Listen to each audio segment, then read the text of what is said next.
Hello friends, welcome back to my channel Annapathiram. இன்னைக்கு ரொம்ப ஈஸியா சிம்பிளா மஷ்ரூம் பிரியாணி எப்படி செய்யறதுன்னு பார்க்கலாம். இதுக்கு முதல்ல ஸ்டவ் ஆன் பண்ணிட்டு ஒரு குக்கர் வச்சுக்கோங்க. இதுல 1 டீஸ்பூன் அளவுக்கு நல்லெண்ணெய், 1 டீஸ்பூன் அளவுக்கு நெய், இது ரெண்டுத்தையும் ஈக்குவலா எடுத்துட்டு இதுல சேர்த்துக்கலாம். இப்ப இந்த நெய்யும் எண்ணெயும் சூடானதுக்கு அப்புறமா பட்டை, கிராம்பு இந்த மாதிரி ஹோல் ஸ்பைசஸ் இதுல சேர்த்துக்கலாம். சேர்த்துட்டு ஒரு 2 வெங்காயத்தை கட் பண்ணி வச்சிருக்கேன். அதை இது உள்ள சேர்த்துட்டு வெங்காயம் ஓரளவுக்கு டிரான்ஸ்பரண்ட் ஆகுற வரைக்கும் இதை நல்லா குக் பண்ணிக்கலாம். இது நல்லா வதங்கினதுக்கு அப்புறமா ஒரு கைப்பிடி அளவுக்கு புதினா சேர்த்துக்கலாம். 1 டீஸ்பூன் அளவுக்கு இஞ்சி பூண்டு நல்லா இடிச்சு வச்சிருக்கேன், அதையும் சேர்த்துக்கலாம். இஞ்சி பூண்டு பச்சை வாசனை போன உடனே இதுக்கான மசாலா சேர்த்துக்கலாம். ஒரு பிஞ்ச் அளவுக்கு மஞ்சள் பொடி சேர்த்துக்கலாம். 2 டீஸ்பூன் அளவுக்கு காஷ்மீரி சில்லி பவுடர் சேர்த்திருக்கேன். கூடவே ஒரு 1/2 டீஸ்பூன் அளவுக்கு கரம் மசாலா, 2 டீஸ்பூன் அளவுக்கு மல்லிப்பொடி சேர்த்துக்கலாம். மிளகா பொடி, மல்லிப்பொடி இது ரெண்டுமே ஈக்குவல் ப்ரொபோர்ஷன்ல இருக்கணும். அப்பதான் இதோட டேஸ்ட் ரொம்பவே நல்லா இருக்கும்.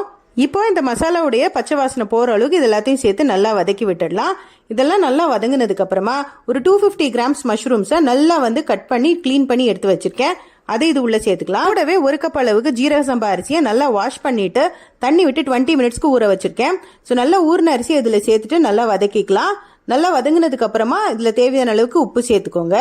சேர்த்துட்டு ஒரு 1.5 கப் அளவுக்கு தண்ணி சேர்த்துக்கலாம். 1 கப் அரிசிக்கு 1.5 கப் அளவுக்கு தண்ணி கரெக்டா இருக்கும். இப்போ இதெல்லாம் நல்லா கொதிச்சு வரட்டும். நம்ம சேர்த்துருக்கிற அரிசி பாதி அளவுக்கு வேகணும். ஸோ நல்லா பாதி அளவுக்கு இந்த தண்ணி கொஞ்சமா கம்மியானதுக்கு அப்புறமா மூடி போட்டுட்டு விசில் போட்டுக்கோங்க. விசில் போட்டு கரெக்டா ஒரு 2 விசில்ல ஆஃப் பண்ணிருங்க. ஆஃப் பண்ணிட்டு குக்கர் நல்லா ஆறுனதுக்கு அப்புறமா ஸ்லோவா ஓபன் பண்ணி பாருங்க. நல்ல ஃபென்டாஸ்டிக்கான ஜீரக சம்பா மஷ்ரூம் பிரியாணி ரெடி ஆயிருச்சு. இதுல 1 டேபிள் ஸ்பூன் அளவுக்கு நெய் சேர்த்துட்டு எல்லாத்தையும் நல்லா கிளறி விட்டு சர்வ் பண்ணுங்க. ஃபென்டாஸ்டிக்கா இருக்கும், செம்ம டேஸ்டா இருக்கும். இந்த பிரியாணி மட்டன் பிரியாணிக்கே டஃப் கொடுக்கும். கண்டிப்பா ஒரு வாட்டி ட்ரை பண்ணி பாருங்க. வீடியோ பிடிச்சா லைக் பண்ணி சப்ஸ்கிரைப் பண்ணுங்க. இன்னொரு வீடியோல பார்க்கலாம். பாய் அண்ட் தேங்க்ஸ் ஃபார் வாட்சிங்.